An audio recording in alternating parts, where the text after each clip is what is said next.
नमस्कार भैया, विद्या भारती की वीडियो ऑनलाइन क्लास में आप सभी का स्वागत है।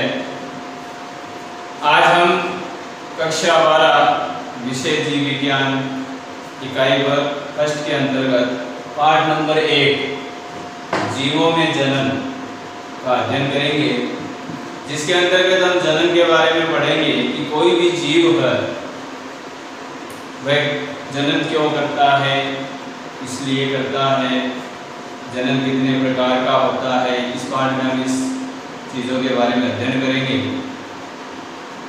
तो पाठ नंबर 1 है जीवों में जनन। जनन रिप्रोडक्शन जिसको अंग्रेजी में कहते हैं। जीव जनन एक ऐसी प्रक्रिया है जिससे जीव का अस्तित्व बना रहता है। अगर जीव जनन नहीं करेगा तो वह एक निश्चित अवधि समय अवधि के बाद में उसका अस्तित्व है वो समाप्त हो जाएगा। तो हम जनन पढ़ने से पहले हम पढ़ते हैं जीवन अवधि, जीवन काल, लाइफ स्पैन क्या होता है।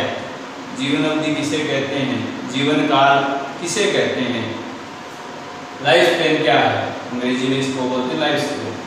तो जीवों के जन्म से लेकर जब जीव का जब जन्म होता है, जन्म से लेकर उसकी जब प्राकृतिक मृत्यु होती है, उस दौरान जो बीच का जो समय होता है, जो अवधि होती है, उसे हम बोलते हैं जीवन काल या जीवन अवधि कहते हैं। ये अलग अलग जीवों की एक जीवन जो अवधि होती है, उनका जो जीवन काल होता है वो अलग अलग होता है। कुछ जीव है जिनका जीवन काल 50 वर्ष, किसी का 10 वर्ष, किसी का 30 वर्ष, किसी का 100 वर्ष, किसी का हजारों में भी होता है। तो इसकी परिभाषा हो गई कि जीवों के जन्म से लेकर उसकी प्राकृतिक मृत्यु तक का जो समय होता है, उस जीव का जीवन काल या जीवन अवधि कहलाती है। जैसे किसी व्यक्ति का जन्म सन 1900 में हुआ है और उसकी मृत्यु है वो 1970 में हुई है, तो उसकी जीवन अवधि है वो कितनी हो गई, 70 वर्ष। यानी 70 वर्ष उसका जीवन अवधि या जीवन काल होगा। तो अगर किसी जीव की जीवन अवधि निश्चित होती है तो वो जीव समाप्त हो जाना चाहिए। एक निश्चित अवधि के बाद वो जीव इस पृथ्वी से समाप्त हो जाना चाहिए, लेकिन ऐसा नहीं होता, क्योंकि एक अन्य प्रक्रिया जो जीवों में पाई जाती है कि जीव अपना मरने से पहले अपना अंश जो होता है वो इस पृथ्वी पर छोड़ता है, जिससे वो उसका जो जाति है, उसकी जो प्रजाति है, उसका अस्तित्व बना रहता है। और वो जो प्रक्रिया जिस माध्यम से वह अपना जीव अस्तित्व बनाए रखता है, वो प्रक्रिया क्या कहलाती है, वो जनन कहलाती है। जनन एक ऐसी प्रक्रिया है जिसके माध्यम से जीव है वो लंबे समय तक अपना अस्तित्व बनाए रखता है। वो जीव जो मर गया उसका अंश है वो इस जीव पृथ्वी पर जीवित रहता है। अब कुछ जीवों की जीवन अवधियां होती है, तो हमें कुछ ध्यान में रहना चाहिए कि जीवन अवधियां क्या होती है, किस जीव की कितनी होती है। जैसे केला है, केले का जो वृक्ष है उसकी जीवन अवधि लगभग 25 वर्ष मानी जाती है, यानी वो 25 वर्ष के आस लगभग जीवित रह सकता है। पीपल है, उसकी आयु बहुत ज्यादा मानी जाती है, लगभग 2500 वर्ष, 2500 वर्ष लगभग इसकी मानी जाती है। आम के वृक्ष की लगभग आयु 200 वर्ष, जीवन अवधि 200 वर्ष। धान चावल की अवधि 4 माह, बरगद के वृक्ष की 300 से 500 वर्ष, गुलाब की 10 वर्ष, गाय की 26 वर्ष, मगरमच्छ की 60 वर्ष, घोड़े की 50 वर्ष, कछुए की 100 से 150 वर्ष, कुछ 200 वर्ष तक भी हो सकती है। हाथी की 75 वर्ष, कुत्ते की 15 से 16 वर्ष, कौवे की 15 वर्ष, तितली की 1 से 2 हफ्ते, इसकी जीवन अवधि काफी कम होती है, 1 से 2 हफ्ते। फल मक्खी की लगभग 30 दिन। तो इस प्रकार से अलग अलग जीवों का एक अलग अलग जीवन काल है। तो मनुष्य की जब बात करते हैं तो मनुष्य की अवधि वैसे तो लगभग 100 वर्ष मानी जाती है, लेकिन एवरेज 80 से 100 वर्ष, या इसको हम कह सकते हैं कि 100 वर्ष लगभग मानी जाती है। तो अलग अलग जीवों की जीवन अवधि है वो अलग अलग होती है। तो जनन एक ऐसी प्रक्रिया है कि जीव को मरने के बाद में भी उसका अस्तित्व बना रहता है, अपनी प्रजाति, अपने समान जीवों को उत्पन्न करना ही क्या कहलाता है, जनन। तो जनन किसे कहते हैं, रिप्रोडक्शन किसे कहते हैं, जीव द्वारा अपने समान संतान उत्पन्न करना ही क्या कहलाता है, जनन कहलाता है। कोई भी जीव है वो अपना अस्तित्व अस्तित्व बनाए रखने के लिए ही जीवित है, और वो जनन करता है ताकि उस प्रजाति का अस्तित्व बना रहे। तो जनन की परिभाषा क्या होगी? जीव द्वारा, कोई भी जीव है, चाहे वो पौधा है चाहे जंतु है, अपने समान संतान उत्पन्न करना ही क्या कहलाता है? जनन कहलाता है। जनन जो होता है वो दो प्रकार का होता है, एक अलैंगिक जनन होता है और एक लैंगिक जनन होता है। अलैंगिक जनन जिसे हम एसेक्सुअल रिप्रोडक्शन कहते हैं, और लैंगिक जनन जिसे सेक्सुअल रिप्रोडक्शन कहते हैं।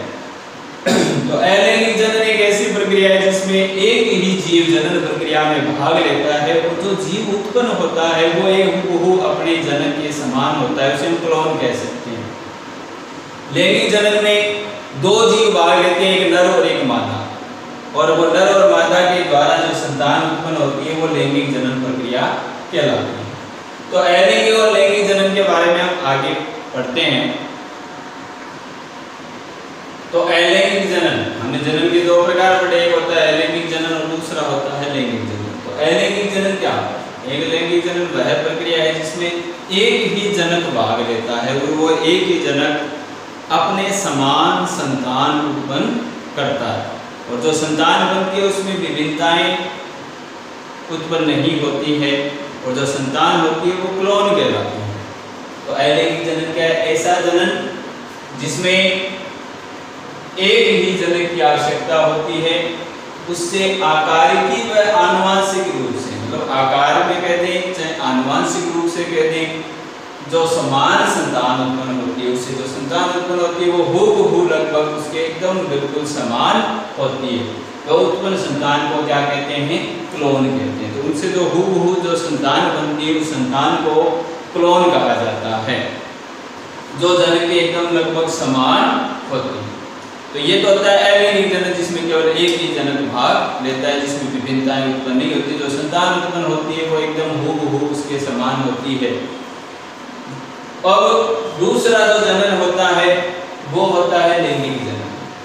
इसमें दो विपरीत जनक, एक नर और दूसरा मादा, एक ही प्रजाति के नर और मादा है, उनकी आवश्यकता होती है उनके जनन द्वारा जो नई संतान बनती है, निषेचन द्वारा जो संतान बनती है वो जनक के समान नहीं होती, उसमें कुछ विभिन्नताएं उत्पन्न होती है, क्योंकि आज कुछ लक्षण उसके माता से आते हैं, कुछ पिता से आते हैं, तो वो दोनों का एक मिला जुला रूप होता है जिसमें उसमें विभिन्नताएं उत्पन्न होती है, और वो उनकी क्लोन नहीं कही जाती। तो जो ये लक्षणों का जो निर्धारण होता है, जीव के अंदर जो लक्षणों का निर्धारण होता है वो डीएनए द्वारा होता है। डीएनए के अंदर जो आनुवंशिक खंड जिन पे आनुवंशिक सूचनाएं होती है, डीएनए के ऊपर जो आनुवंशिक सूचनाएं होती हैं वो जीन के अंदर होती है, और जीन के माध्यम से वो एक जीव से दूसरे जीव के अंदर स्थानांतरित होती है, जो लक्षणों का उनके अंदर निर्धारण करती है। जैसे एक संतान है तो उसमें जो जीन होते हैं वो डीएनए के माध्यम से उनके अंदर लक्षण स्थानांतरित होते हैं, जो संतान की रूपरेखा उसका शारीरिक की आनुवंशिक संरचनाओं का निर्माण करते हैं। तो जीन के अंदर आनुवंशिक सूचना होती है, और आनुवंशिक सूचनाओं का जो स्थानांतरण होता है वो डीएनए के माध्यम से माता पिता से उसकी संतान में होता है। अब जो लैंगिक जनन जो होता है, लैंगिक जनन में क्या होता है? एक नर और एक मादा, ये दो भाग होते हैं, नर के अंदर और मादा के अंदर।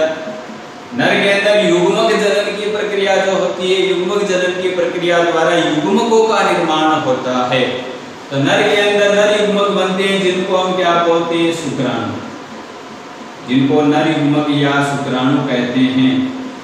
ये युग्मक जनन की प्रक्रिया द्वारा इनका निर्माण होता है, और ये जो शुक्राणु या जो नर युग्मक बनते हैं वो अगुणित होते हैं, द्विगुणित नहीं होते, ये अगुणित अल्पसूत्री विभाजन द्वारा इनका निर्माण होता है, और अल्पसूत्री विभाजन द्वारा अगुणित नर युग्मकों का निर्माण युग्मक जनन की प्रक्रिया द्वारा होता है। मादा में